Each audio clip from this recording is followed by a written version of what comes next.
ओम नमस्ते।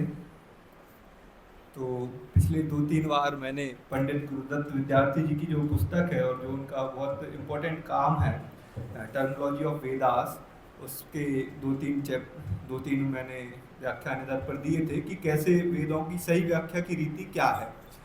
और Max Muller ने जो नीति अपनाई या दूसरे हमारे जो पिछले आचार्य हुए सायण आदि, उन्होंने जो रीति अपनाई उसमें क्या दोष रहा जिस कारण से जो वेदों का सही अर्थ था उस तक हम नहीं पहुंच पाए। तो उसी में मैं एक मंत्र ले रहा हूँ जो मैक्स मूलर ने उसकी क्या व्याख्या करी है और उसकी असली व्याख्या क्या है, जिससे हमें पता चलेगा कि क्या उद्देश्य ही अलग थे। मैक्स मूलर कभी ये नहीं चाहता था कि वेदों की सच्चाई दुनिया तक फैले। वो ये चाहता था कि कैसे भी मैं इसकी व्याख्या कर दूं और ये साबित कर दूं कि वेद में कोई ज्ञान की बात नहीं लिखी है, वो कुछ भी लिखा हुआ है उसमें। और इसी रीति से उसने व्याख्या भी करी और जो रियल व्याख्या थी वो रह गई, जिस कारण से क्या हुआ कि देश विदेश में जब लोगों ने उन व्याख्याओं को पढ़ा तो उन्हें लगा कि यार वेद में कुछ ऐसा खास है नहीं। तो जैसे कि उसने एक मंत्र लिया, मानो मित्रो वरुणो अयरमा युरिंद्र ऋभुक्षा मरुता परिखन्न यद्वाजिनो देवजातस्य सप्ते प्रवक्ष्यामो विदते वीर्याणि।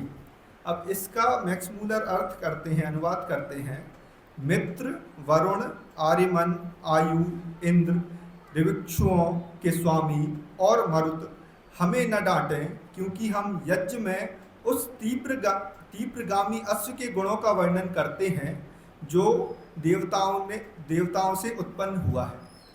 जब हम इस अर्थ को देखते हैं तो ऐसा लगता है कि इन सारे लोगों से वो कह रहे हैं कि हमें न डांटे क्योंकि हम यज्ञ करते समय एक अश्व का वर्णन करेंगे और वो अश्व भी उत्पन्न देवताओं से ही हुआ है।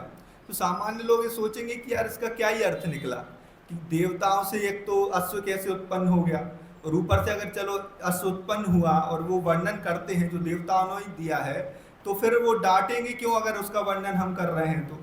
तो ये अर्थ मैक्स मूलर ने किया। इससे लोगों को लगा कि यार इसका कोई अर्थ बनता नहीं है। अब कुछ लोग सोचते हैं कि यार ये शायद पुराणों की कथाओं से आया होगा कि उसमें अश्वमेध यज्ञ है और ये सब बातें हैं। तो उसके लिए फिर पंडित गुरुदत्त विद्यार्थी जी ये कहते हैं कि जैसे पुराणों में भी जो अनुवाद किए गए हैं वो भी सही रीति से नहीं करे गए हैं, और वैसे ही जो अनुवाद करने में त्रुटि मैक्स मूलर ने भी करी, और इस चक्कर में ये सारा चीज़ें हुआ जो हम सही अर्थ तक नहीं पहुंच पाए। अब दयानंद जी ने क्या अर्थ किया है, और क्या है कि मैंने पहले बताया था कि जो वेदों के जो शब्द हैं वो यौगिक शब्द हैं, वो उनका सामान्य गौणिक शब्द नहीं है कि जो बोला उसका मित्र का अर्थ क्या होगा ये, या वरुण का अर्थ सिर्फ ये नहीं है कि आकाश को ढकने वाला वगैरह वगैरह, उसके अलग अलग हर परिप्रेक्ष्य में अर्थ बदल जाते हैं। तो जैसे मैक्स मूलर ने मित्र को बोला है दिन का देवता, और दयानंद जी यहाँ पर लिखते हैं मित्र का इस मंत्र में अर्थ है मित्र या सहयोगी, और वरुण को मैक्स मूलर ने लिया है आकाश को ढकने वाला, दयानंद जी ने इसका अर्थ किया है श्रेष्ठ गुणों वाला व्यक्ति। मैक्स मूलर ने आर्यमन का अर्थ किया है मृत्यु का देवता, दयानंद जी ने किया है न्याय करने वाला प्रशासक। आयु का अर्थ मैक्स मूलर ने किया है वायु का देवता, और दयानंद जी ने किया है विद्वान जीवन का ज्ञाता। इंद्र का अर्थ मैक्स मूलर ने किया है वर्षा का देवता, दयानंद जी ने इसमें किया है शासक नियंत्रक। ऋभु का अर्थ मैक्स मूलर ने किया है स्वर्गीय कलाकार, दयानंद जी ने किया है ज्ञानी पुरुष। मरुत का अर्थ मैक्स मूलर ने किया है तूफान का देवता, वहीं दयानंद जी ने किया है जो ऋतुओं के नियमों का पालन करते हैं वो मरुत है।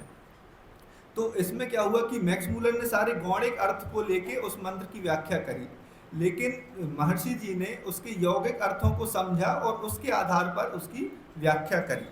अब जैसे इधर पर मैक्स मूलर ने जो अश्व अर्थ का लिया है, और अश्व का अर्थ सिर्फ उन्होंने घोड़ा ले लिया, लेकिन महर्षि दयानंद जी कह रहे हैं कि यहाँ अश्व या तीव्रगामी जो चीज़ है उसका अर्थ यहाँ पर घोड़ा नहीं है, मतलब ये सिर्फ घोड़ा नहीं है, उसका दूसरा अर्थ ये भी बनता है कि जो चीज़ें तेज गति से चलती हैं, जैसे इलेक्ट्रिसिटी हो गई, मैग्नेटिक वेव हो गई, इलेक्ट्रोमैग्नेटिक वेव हो गई, या हीट वेव्स हो गई, इन सब की बातें इस मंत्र में हैं। और ये मंत्र प्रथम मंत्र है जो विषय स्टार्ट होने वाला है उसका। तो एक सामान्य अर्थ तो महर्षि जी ने ये बताया कि एक सामान्य अर्थ इसका ये है कि मनुष्यों को प्रशंसित, बलवान, अच्छे सीखे हुए घोड़े ग्रहण करने चाहिए जिससे सर्वत्र विजय और ऐश्वर्यों की प्राप्ति हो। ये उसका सामान्य अर्थ है। लेकिन उसका जो विशेष अर्थ है वो यह है कि हम उन ऊर्जा उत्पन्न करने वाले गुणों का वर्णन करेंगे जो तेजस्वी गुणों से युक्त शक्तिशाली अश्वों अर्थात ऊष्मा या अग्नि रूपी शक्तियों में होते हैं, जिन्हें विद्वान पुरुष कार्यों में लगाते हैं। समाज सेवी, न्यायप्रिय, विद्वान, शासक, ज्ञानी और कुशल कारीगर इन गुणों को तुच्छ न समझें। मतलब इस प्रथम मंत्र से ईश्वर की जो वाणी है उसमें ये कह रहे हैं कि अब जिस विषय का हम वर्णन करने जा रहे हैं वो विषय बहुत सामान्य है कि इसको आप छोड़ दो। जो विद्वान लोग हैं, प्रशासक हैं, वो इस चीज़ का महत्व समझें, मतलब इलेक्ट्रोमैग्नेटिज्म का या इलेक्ट्रिसिटी का, हीट वेव का, कि वो किस प्रकार से आपको बाद में काम आएंगी या उनका आप किससे इस्तेमाल कर सकते हैं। तो ये इस मंत्र से हम अंदाज़ा लगा सकते हैं कि मैक्स मूलर ने जो अर्थ किया और महर्षि जी ने जो अर्थ किया उसमें कितना ज़मीन आसमान का अंतर है। क्योंकि मैक्स मूलर के अर्थ में कुछ नहीं समझ में आ रहा, लेकिन महर्षि जी के अर्थ में यह आ रहा है समझ में कि वेदों में विज्ञान छुपा हुआ है मूल रूप से, गौण रूप में, जिसको अगर हम और अच्छे से ध्यान देंगे या उस पर अनुसंधान करेंगे, शोध करेंगे, तो हमें बहुत कुछ मिल सकता है। तो यही था मेरा आज का कि हम ये समझें, क्योंकि आज भी ये चलता रहता है। आज भी लोग ये बोलते हैं कि वेदों को पढ़ने से अब क्या, वो पुरानी बातें हो गई, उनको अब छोड़ दो।